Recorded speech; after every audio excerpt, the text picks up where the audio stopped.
quelles sont les décisions qui allègent ou qui aggravent l'impôt.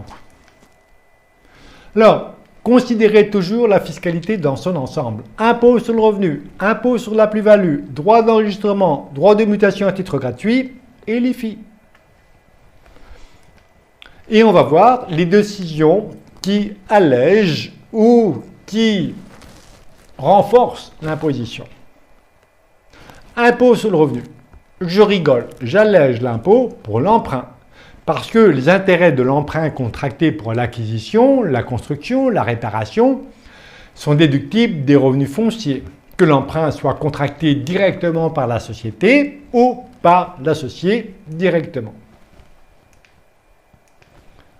Je rigole également pour les comptes courants d'associés, parce qu'au même titre que l'emprunt, si le compte courant est rémunéré, les intérêts des comptes courants sont déductibles des revenus fonciers au même titre que les intérêts de l'emprunt, dès lors que le compte courant a servi à l'acquisition, à la réparation, etc. Mais il faut que le capital soit entièrement libéré. Donc, pas de capital fort libéré progressivement.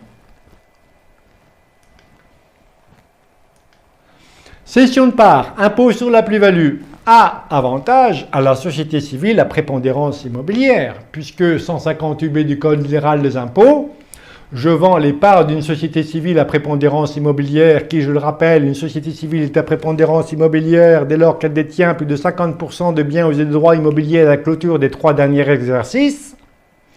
Je vends les parts, exonération de la plus-value, si le délai de détention est de 30 ans.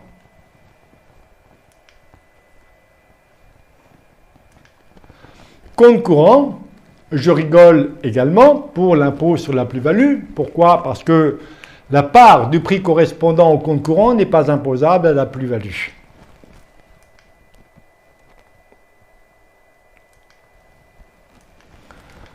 Capital social faible ou capital fort non libéré, pas d'incidence sur la plus-value. On a vu, soit au passif, j'ai des réserves, arrêt, baradé, arrêt communaire, soit des comptes courants, et on vient de voir que la part du prix correspondant à la cession du compte courant n'est pas imposable à la plus-value.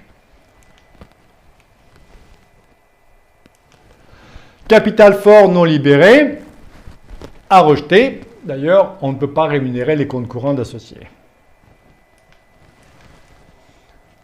Ah, un inconvénient de la société civile, il faut être très attentif à ça. La transmission à titre gratuit des parts d'une société civile longtemps après la création de la société. Je vous ai dit que, normalement, la donation efface la plus-value. On l'avait déjà vu ça, mais je rappelle. J'achète un immeuble 100. Plus tard, l'immeuble vaut 400. Je donne l'immeuble à mon enfant, 400. Plus tard, l'immeuble vaut 800. Non, 1000. La donation effacée de la plus-value. Plus-value, 1000 moins 400, 600. Avec une société civile, attention.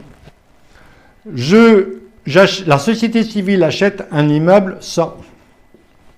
Plus tard, la société civile vaut 400. Je donne les parts 400. Plus tard, les parts valent 1000. Ici, la société vend l'immeuble. Plus-value, 1000 moins 100, 900. Il faut vendre les parts. La donation des parts est effacée de la plus-value sur les parts. Elle n'a pas effacé de la plus-value sur l'immeuble. Donc, si la personne vend l'immeuble, la plus-value est de 900. Si elle vend les parts, comme ici, plus-value 600. Mais parfois, il est impossible de vendre les parts, notamment si j'émets plusieurs immeubles dans la société civile. L'acquéreur, il va me dire, non, moi, je ne veux pas ça. Je ne veux pas des parts de la société civile, je veux tel immeuble. Donc, voilà. Dommage. C'est pour ça que, je crée une société civile et tout de suite, j'attends pas pour donner les parts aux enfants. Tout de suite, c'est eux qui rentrent majoritairement au capital. Et j'évite la problématique ici. Donc, je vous ai mis l'exemple ici.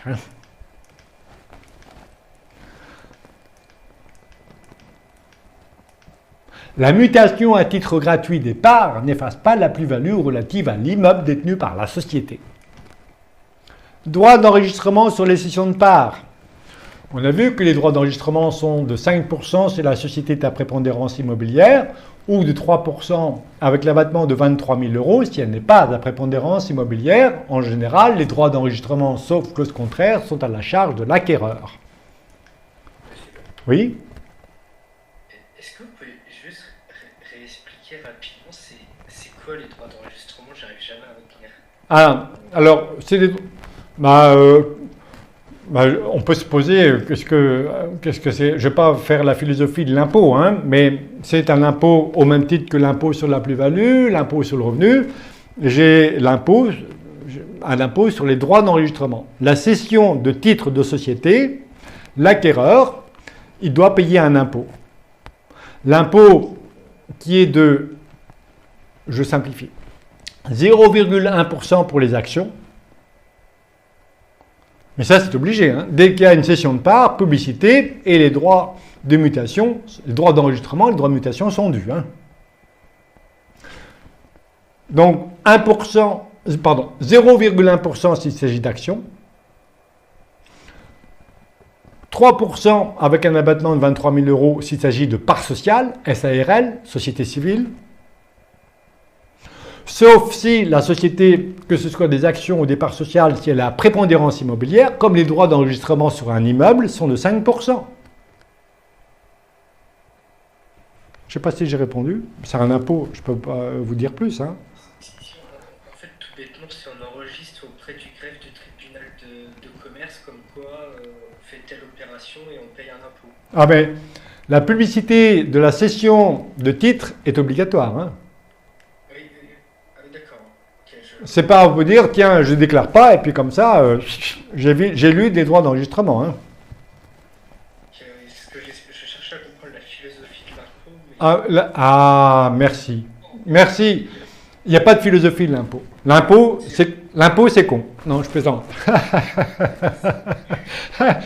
Voilà, c'est pour la collectivité, enfin financer la collectivité. Après, c'est politique, hein, tout ça. Hein.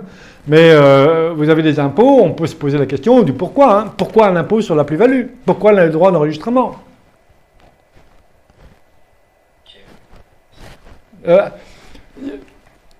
Un impôt, quand je dis c'est con, c'est pas con un impôt. Hein. On vit en société. Mais au plan fiscal, c'est pas la peine de se poser la question du pourquoi. Je prends un exemple. Le pacte du trade, je sais pourquoi il a été créé. C'est pour favoriser la pérennité du capital des entreprises, notamment familiales. Bon, ça, c'est l'intention du législateur. Derrière, il y a BOFIP qui vient d'être publié en décembre. Le texte, après, faut pas se poser, quand vous avez l'application d'un texte, il ne faut pas vous poser la question du pourquoi. Hein. Il faut obéir. Il n'y a pas de philosophie dans le texte. Vous demandez quelquefois ce qui s'est passé dans la tête. Hein. Parce que d'ailleurs, quelquefois, il faut dire 4, 5, 10, plusieurs fois avant de comprendre. C'est la doctrine fiscale. Mais ici, c'est plus la doctrine, c'est la loi fiscale. Donc, je ne peux pas vous faire un historique de l'impôt. Hein. Puis, ça n'a pas grand intérêt, d'ailleurs. J'ai répondu? Oui, merci. Donc, ici, si pour les droits d'enregistrement, il vaut mieux un capital faible. Parce que si j'ai 5% sur 1 euro, c'est moins que 5% sur 1 million. Décision qui aggrave du droit d'enregistrement, bah, à l'inverse, le capital fort. 5% d'1 million, c'est plus fort que 5% de 1. Les droits de mutation à titre gratuit. Solution pour... C'est le domaine de prédilection de la société civile. Comment réduire les droits de mutation à titre gratuit? Le capital faible. On a vu que la dette contractée par la société est entièrement déductible de la base taxable au droit de mutation à titre gratuit. L'emprunt contracté par la société. La donation de la nue propriété.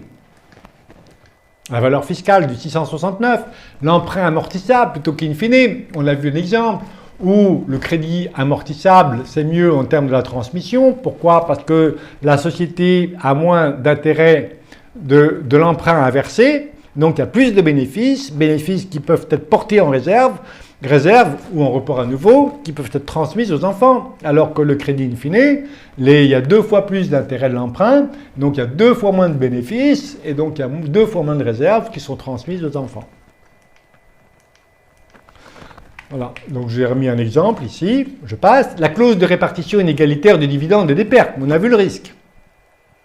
Hein, on a vu le cas où les enfants étaient minoritaires en capital, il était décidé pendant 5 ans de leur attribuer la quasi-totalité du dividende.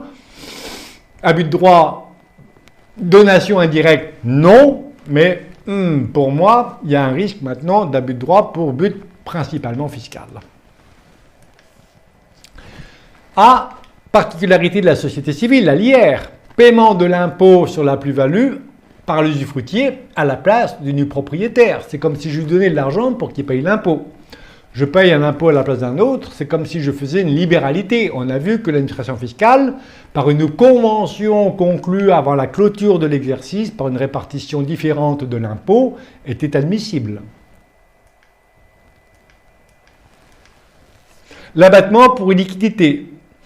Dès lors, tant pour l'IFI que pour les droits de mutation à titre gratuit, le guide d'évaluation des entreprises établi d'ailleurs par l'administration fiscale admet une décote de 10 à 20% de la base taxable aux droits de mutation à titre gratuit et aussi pour l'IFI.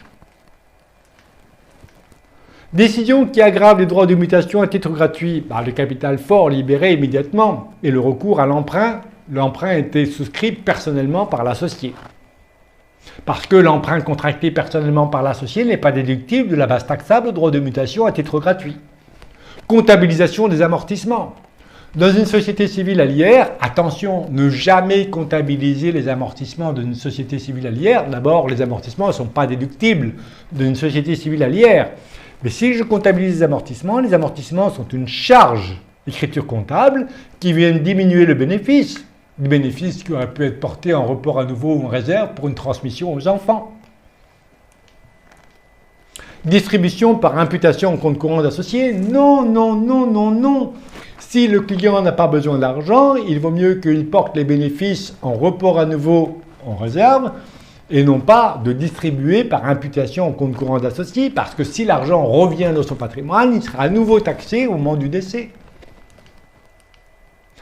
ILIFI, l'abattement pour illiquidité, donc capital fort. Plus le capital est fort, plus je pourrais pratiquer l'abattement de 10 à 20% pour illiquidité départ.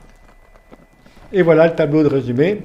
Donc capital faible, c'est très bien pour les droits d'enregistrement et pour les droits de mutation à titre gratuit. Capital fort, je pleure pour les droits d'enregistrement et les droits de mutation à titre gratuit et je rigole pour les FI, pour la base taxable, la décote de la base taxable de 10 à 20%. Pour les réserves, je rigole parce que je porte en réserve, je transmets un patrimoine à nos enfants qui sont majoritaires en capital. C'est très bien aussi pour les filles parce que je peux pratiquer l'abattement de 10 à 20% sur le montant des réserves, sur la valeur de la société. Pour l'impôt sur le revenu, je rigole pour l'emprunt et pour les comptes courants parce que les intérêts de l'emprunt et du compte courant qui a servi à l'acquisition ou réparation sont déductibles ici des revenus fonciers. Je rigole pour l'impôt sur la plus-value pour le compte courant d'associé parce que la part du prix de cession correspondant au compte courant n'est pas imposable à la plus-value dès lors que je peux justifier de l'existence de la créance. Je rigole pour les droits d'enregistrement sur le compte courant parce qu'il n'y a pas de droit d'enregistrement sur un compte courant. Il s'applique sur les cessions de parts sociales. Je pleure pour le compte courant d'associé pour le droit de mutation à titre gratuit parce que je n'ai pas transmis le capital.